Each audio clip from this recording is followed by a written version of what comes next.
we have been fed a message that says you have to monetize everything. And if you're not monetizing it, you're not successful.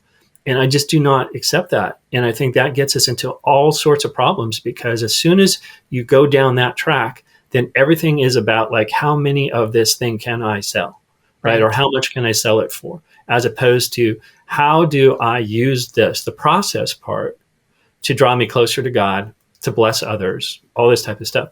So quite frankly, I've had people tell me, like on the Creative Wild, that it's like, well, it brought me to tears, because there's a part in there, in that first part you mentioned, that says my own journey of realizing that I always thought that creativity had to be for a specific purpose. And that if that purpose didn't include people, it was a complete waste of time. In fact, almost sinful. And I've since come to realize number one is that there are purposes that we simply don't know about, that God uses things for. And that from the people standpoint is same thing as like your book that you're working on. Nothing is wasted in God's economy. So if you never, ever publish that book, it has changed who you are, Lisa. Right. It has affected everything that you're doing so far. And we tend to kind of just say, oh, yeah, right.